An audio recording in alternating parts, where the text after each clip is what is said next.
미국과 중국, 유럽이 막대한 자금을 투입하여 반도체 패권 다툼에 열을 올리고 있습니다. 일본 역시 이러한 흐름을 놓치지 않고 비장한 각오를 보이며 패권 다툼에 동참하려는 모습을 보이고 있습니다. 하지만 일본 따위의 이러한 움직임은 걱정하지 않아도 될 것 같습니다. 피커TV에서 자세한 내용 전해드리겠습니다. 2020년 가을 이후 지속되고 있는 세계적 규모의 반도체 공급 부족은 각국의 경제 안보를 겨냥한 반도체 전쟁 양상을 띄워왔습니다. 그런 가운데 일본의 상황은 오래전부터 반도체 전쟁에 끼어들지도 못하고 완전히 경기장 밖에 놓여져 버렸습니다. 이런 상황에서 일본 경제산업성은 지난 3월 24일 반도체 산업 경쟁력 강화를 위한 방안을 찾는 산학검토회의인 반도체 디지털 산업 전략 검토회의를 처음으로 열었습니다. 향후 논의를 거쳐 5월경 정책 방향을 정하기 위해서라고 합니다. 첫 회의에서 카지야마 경제산업상은 높은 경쟁력을 가지는 강인한 반도체 산업을 가지는 것이 국가의 명운을 잡는다고 강조했습니다. 그러나 세계적인 반도체 부족에 더해 지난 3월 19일에는 자동차용 반도체를 만들고 있는 일본 기업 르네사스 일렉트로닉스의 나카 반도체 공장에 화재가 발생했습니다. 이것 또한 일본 자동차 회사들의 발목을 잡으면서 생산이 일시 중단되는 사태가 발생했고, 일본 정부의 대응은 완전히 늦어졌습니다. 회의에는 후지츠나 NEC, 르네사스 등의 기업과 학식 있는 지식인들이 참가했는데, 회의 모습은 마치 일본이 다시 지난날의 반도체 영광을 찾을 수 있을 것이라는 환상에 빠진 듯해 보였습니다. 카지야마 경제산업상은 일본의 반도체 산업에 대해 위기감을 가지고 있다, 대담한 정책을 쓰겠다라고 했지만 공허하게만 울려 퍼지고 있다는 인상을 피할 수 없었습니다. 일본은 전 세계적 패권 다툼이 급물살을 타는 현실을 정면으로 바라보고 있는 모습까지도 비장감이 부족했기 때문입니다. 사실 반도체 분야에서 한국과 치열한 경쟁이 예상되는 국가는 일본 따위보다는 미국과 유럽연합, 중국이라고 할 수 있습니다. 이들 국가는 반도체 경쟁력 확보를 위해 아낌없는 투자를 퍼붓고 있습니다. 그것을 단적으로 보여주는 것은 미국의 태도입니다.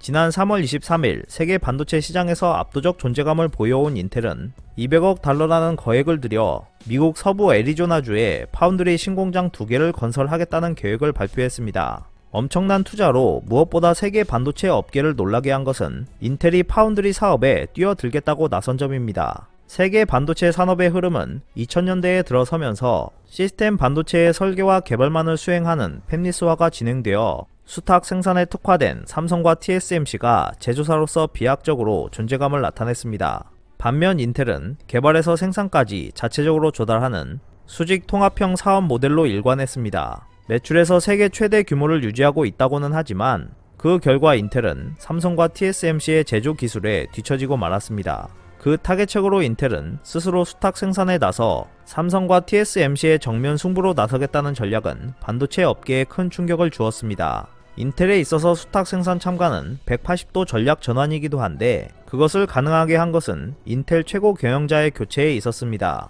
올해 2월 인텔에 30년간 종사한 최고 기술 책임자 팻 겔싱어가 최고 경영자 자리에 올랐습니다. 겔싱어는 새롭게 참가하는 반도체 수탁 생산을 미국뿐만이 아니라 유럽에서도 사업을 전개할 것을 계획하고 파운드리를 새로운 성장 전략으로 평가했습니다.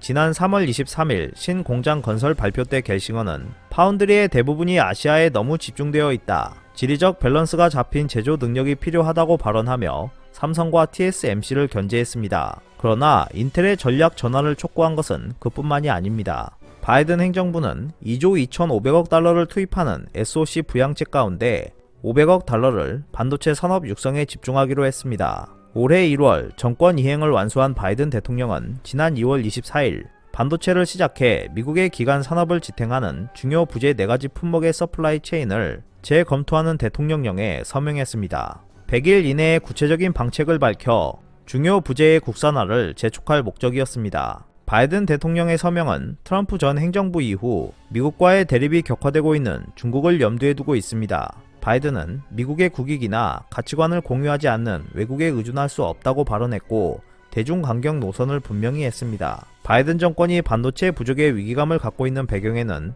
1990년 세계 37%의 점유율을 자랑하던 미국의 반도체 생산이 2020년에 12%까지 떨어졌기 때문입니다. 퀄컴 등 미 반도체 대기업이 일제히 제조 부분을 가지지 않는 이른바 팹리스화를 진행시킨 결과입니다. 이 때문에 미국은 TSMC가 약 120억 달러를 투자해 애리조나주에 2024년 가동 예정인 새 공장을 유치했습니다. 유럽도 아시아 팹리스 업체에 대한 의존도를 줄이기 위해 독일과 프랑스, 이탈리아, 네덜란드 등이 최대 500억 유로를 투자하기로 합의한 상태입니다. 유럽연합은 2030년까지 현재 10% 수준인 세계 시장 점유율을 20%로 높인다는 목표입니다. 중국은 2015년 자국 제조업을 2025년까지 10년간 독일과 일본 수준으로 끌어올린다는 야심찬 중국 제조 2025를 발표했는데 반도체에만 170조 원을 쏟아붓기로 했습니다. 동시에 중국은 전문 인력 확보와 미국과 일본, 유럽 반도체 업체 인수합병을 집요하게 추진하고 있는 상황입니다. 중국의 2020년 반도체 세계시장 점유율은 15% 정도입니다. 그러나 2030년에는 대만을 제치고 시장 점유율이 24%로 높아져 세계 최대 반도체 제조국이 될 것이라는 예측도 나오고 있습니다. 반면 일본은 완벽하게 경기장 밖에 놓여 있다고 할 수 있습니다. 현재 일본이 반도체 조달 체제를 확립할 수 있는 역량이 있는가라는 질문에는 큰 물음표가 붙습니다. 사실 일본은 1980년대만 해도 반도체 세계시장 점유율 50%를 자랑했습니다. 하지만 지금은 15%까지 떨어져 있는 상태입니다.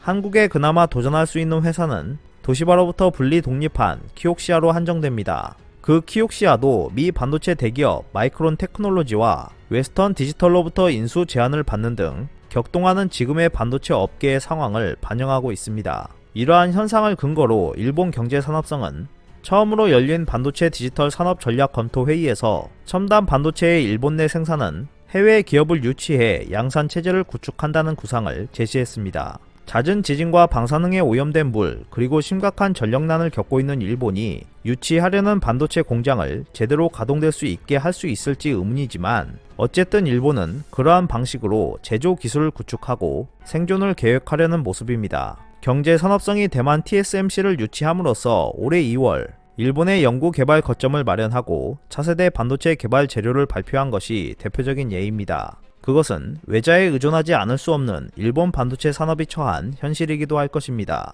일본 경제 산업성이 반도체 국내 생산에 앞장서기 시작했다고는 해도 그 대응책은 미봉책으로밖에 비치지 않습니다. 무작정 일본 내 생산을 늘려도 근본적인 문제는 해결되지 않을 것입니다. 뒤로 물러서는 정책 대응으로 일관하는 일본은 점점 더 앞으로의 전망이 어두워지고 있습니다. 이렇게 일본이 헛발질을 계속하는 것은 한국 입장에서 보기 좋은 현상이지만 미국과 중국, 유럽의 도전은 쉽게 무시할 수 없는 상황입니다.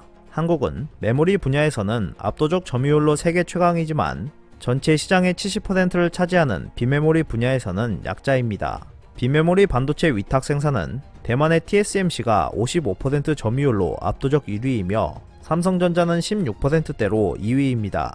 시스템 반도체인 자동차용 반도체 점유율은 2%에 불과합니다. 메모리 반도체 분야에서 1위 자리를 수성하면서 미래 먹거리인 시스템 반도체 경쟁력을 끌어올리는 것이 한국의 과제가 되고 있습니다.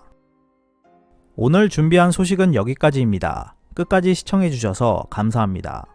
여러분의 좋아요와 구독은 영상 제작에 큰 힘이 됩니다. 앞으로도 피커TV에 많은 관심 부탁드리겠습니다. 오늘도 즐겁고 멋진 하루 보내세요. 다음 영상에서 뵙겠습니다.